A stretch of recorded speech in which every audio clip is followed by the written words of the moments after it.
Hello and welcome to another update video about Ethereum. So Ethereum is pushing a little bit higher. Again, there is not really any change to anything on the larger time frame. So we continue to focus on the smaller time frame. It's really just sort of an end of the day update after the daily candle close. The daily candle, by the way, closed. Let's actually zoom in. It closed. We had a bullish candle.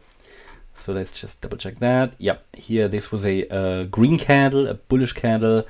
Doesn't really mean too much given that we are just in a sideways consolidation. However, we continue to pushing a little bit higher, and for the last 4 days really we've been above our support area, and this is the Fibonacci support area that is basically relevant for pushing higher. As long as we're holding this green support area, there is still a decent chance to rally here in the fifth wave. So probabilities here, in my opinion, still point towards a continuation to the upside. However, that would get challenged seriously if the price drops below 1653. And if we then take out the 1630 level, there is a quite decent potential it will take us back into the 1400 region. Maybe testing first the lows of early last week again. Highlighted to you in the last video that this could be a first initial 1-2 setup of the rally higher, because we have completed the other counts, the other waves that were remaining. Here the 1-2 setup, we completed a 3-4 and a 3-4, so it's done. Only the wave 5 remains, which would be a 5-wave move ideally. Now, saying that, there are different interpretations and different counts are possible here. So you can even construct an Elliott Wave triangle count into this. So it's best not to get too involved with the micro counting in these sideways ranges. I had a few questions. Could this be a WXY? Could this be this and that?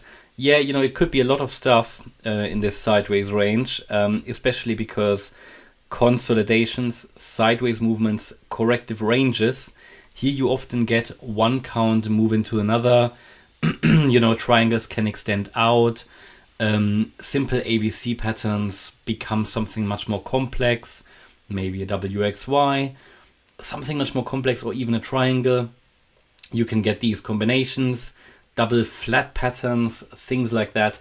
So that's why the main benefit of the Elliott Wave method really is that it gives you an idea that you are in a correction, which means that you understand an impulse is coming next, and that you understand maybe in a correction to still be careful until you have a confirmed impulse again, and that you can face a lot of headwinds if you try to trade it aggressively. That's the main benefit in a correction. So, and also obviously there are clear targets for the waves and so on. But here, the key is here that in this potential, and it's really just a potential, in this potential 1-2 setup here, to maintain it and to keep it valid, it needs to hold above that 1653 level.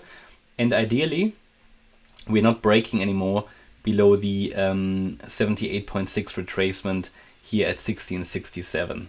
So these are all the relevant key support areas. And if we now see the price break above, you could say the wave 1 high here at 1719 and then follow through above the 1725 level, we have a good chance that we rally higher here in a third wave of the fifth. Eventually that should take us into the $1,800 region. Now if we zoom in a little bit, you could argue this is again becoming some kind of a triangle. Now, I'm not suggesting that wave 2 is a triangle here, but it's certainly a triangle shape. So we keep watching that, and we probably have a few more hours, maybe early tomorrow morning. We are heading here into the apex, and we'll see what the market decides in terms of direction of the breakout. But this is really a micro triangle in a larger triangle in a range, and because price action has been fairly limited, there isn't much more to update. Okay, so hopefully you liked the update about Ethereum. If you did, please hit the like button, leave a comment and subscribe. And if you really like the content, then please check out the channel membership. Thanks a lot for watching. Bye bye.